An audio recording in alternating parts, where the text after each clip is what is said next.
Lalako tayo sa 10 minutong pagtatanong ni Brother Jerwin. Brother Jerwin, meron ka pong 10 minuto. Go.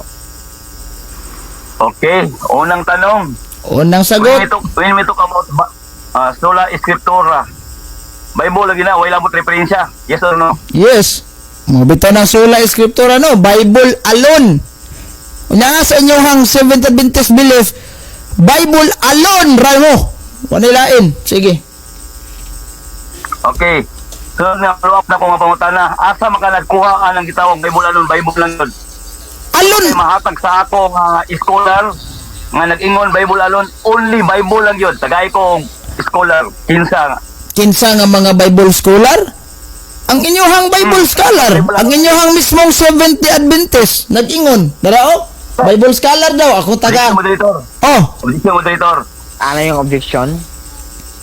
Klaro kayo kung pangutana. Kaya ningon man siya, Bible alone, Bible lang yun. Wala mo referensya. Akong ipalop sa iya, manghatag siya o usa ka scholar na nagsulti Bible alone lang yun. Wala ilabot referensya. kinsa nga Bible scholar? Inyohang Bible scholar, bro. Moderator's time. Meron ka bang counter objection, bro? Eugene? Naadyo, bro. Sige, bro. Unang-una, kung counter objection, di naman ang tanaangay ito bagon o kinsang Bible scholar. Kaya o may magisgot o kinsang Bible scholar, kaya o report sa Bible scholar, wala na apostolis, di na itong apostolis, di na ito na sa Bible scholar. Hindi mangutana sa una ako, inyong libro o. Ay kung iya, dili mga scholar ng kasuwatan ninyong libro. Sige. Moderator's time. So, bali ito yung counter objection mo. Dili ang tubagon. Pero ito yung pasya ng moderator, ang sabi ng King Scholar, kaya ato man din kay investigative man ang atong debate, kay bisag unsa na itanong, kaya wala namang second round. So ako po ay naninindigan sa pasya natin na ito po ay nasa topic, hindi pa rin tayo nasa labas. Therefore, kailangan talaga siyang sagutin kung sino. Brother Eugene, sagutin mo ba, bro? Oh, gitubag na nako, bro. Ilang Bible scholar, bro? Ang pangalan daw, bro. Ang pangalan sa ilang Bible scholar nila? Kaning ilahang libro, bro, Seventh Adventist Belief, wala man ni author gibutang nila dire. So, mao ni mga scholar ni adre. Wala man ni author gibutang nila dire. So, mao ni mga scholar ni adre. Probably just staring her down. Sige. Okay, ano muna, bro? Wag ka muna batin. Okay, next question tayo. Ang sabi niya, wala daw pong pangalan. Okay, next question. Wala mata. Okay, next question. Ingon ka, nagsugod ang pagtulunan kang gitawag Martin Luther. Na ba kay mahatag sa kuha nga kanang word nga sola scriptura nga si Martin Luther yun ang nagbuo ana. O na kay mahatag ana. Naabro.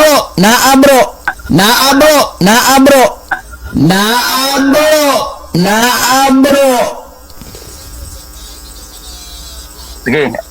Kita. Word history ni Dr. Sonia M. Saide.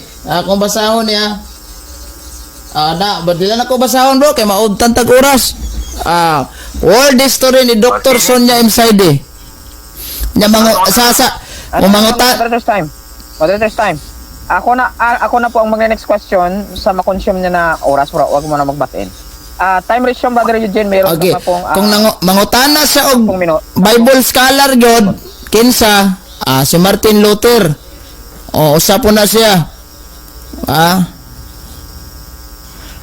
Martin Luther. Walay bisan isa nga Bible scholar dai, bro. Walay bisan isa nga Bible scholar dai, bro.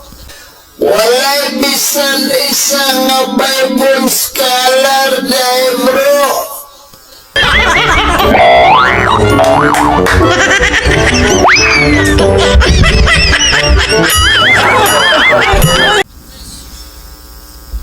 Sige. Next question. Then, sunod ko tala. Kanang giingon nimo nga naay gisulat. Naay gisulat ha. Ngong libasa magamit bagay na sa 2 Tesalonica 2:15. Naay gisulat. Unsa man ang gisulat nga diha? Mao ba na ang inyong tradisyon? Yes or no? Dili, bro.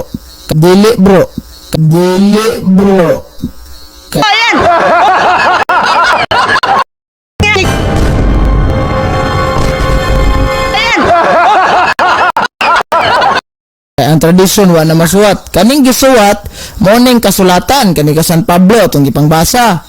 Ang mga secret scripture nga gihipo sa Katoliko. Pag buyan kagwali, that is tradition. Wala na na sa Biblia nang giwali, bawa na suwat. Tradition na na. Sige, next question. Next question. Okay, kay dili man din na mao ang gisulat nga gispasabot sa Biblia. Mao yun baka karon nga nagbot-bot ra yung iglesia sa pagbuhat anang inyong mga tradisyon karon, yes or no? Di ginabot-buot kay apostolic tradition man na. Oh. Di ginabot-buot kay apostolic tradition man na. Una si San Pablo may nagwali nga Moderator. Objection, moderator. Yes? Anong objection? Wa ko kadungog sa iyang yes or no. Sige, i-repress ang pangutana. Apo. Okay. Ningon ka gayna nga dili na mao ang tradisyon nga gipasabot dira sa gitawag og 2 Tesalonica 15. Ako pangutana sa imo ha. Kanang inyong tradisyon karon bot-bot mamuana og buhat? Yes or no?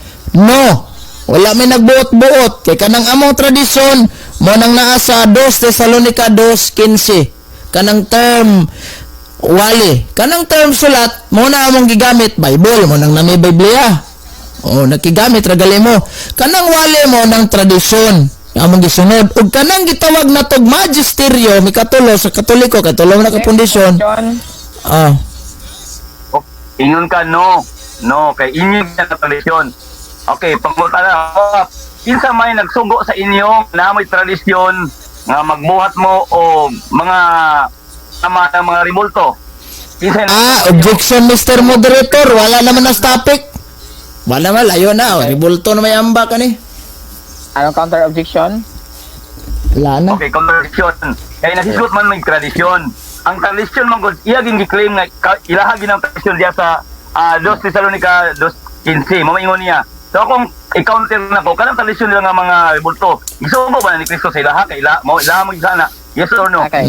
Okay, moderators time po muna tayo. Malayo ang Although tayo ni. ang binanggit mo doon na tradition, bali yan ay general. So therefore, yung salita mong revolto, specific siya. So out of topic siya kasi hindi siya connected doon sa Bible.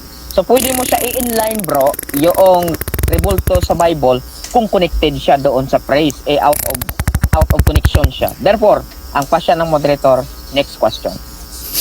Okay. Alang inyo ang pagtulunan nga tradisyon, may tungod ang inyo ang succession.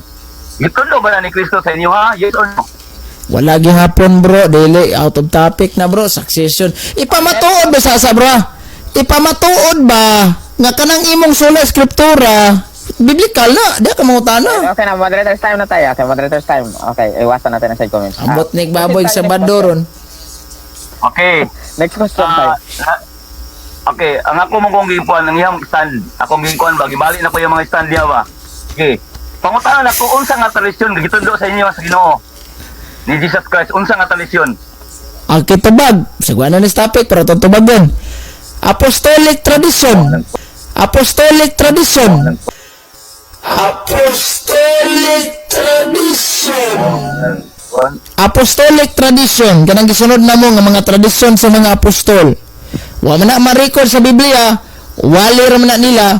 Kaya nga naman, dili kumpleto ang mga wali sa mga apostol nga iladyong nasuot tanan. Nga no, gisuwat ni San Pablo naligo siya. Wa, nangaon sila dito pag-abot. Morning restaurant na ilang gikanan, asa sila ni Saka nga balay, wala na. Next Oh, question na tayo. tradisyon. Okay, ang imong tubag apostolic tradisyon. Balik mo jud diha. Okay. Tanang apostolic tradisyon nga inyong tradisyon.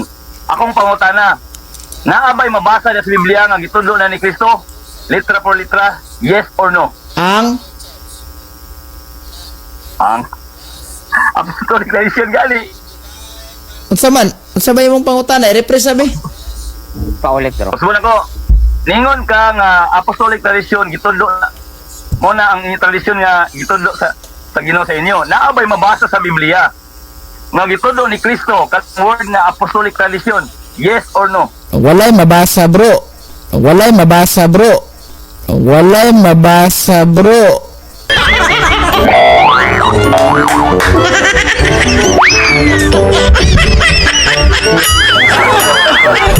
di letra por letra, pero klaro kayo nang naas Biblia. Pero wala man ta magisgot og tradisyon. Ang atong gisgotan sola eskriptura kay muungot ka ng tradisyon ay mo sige question.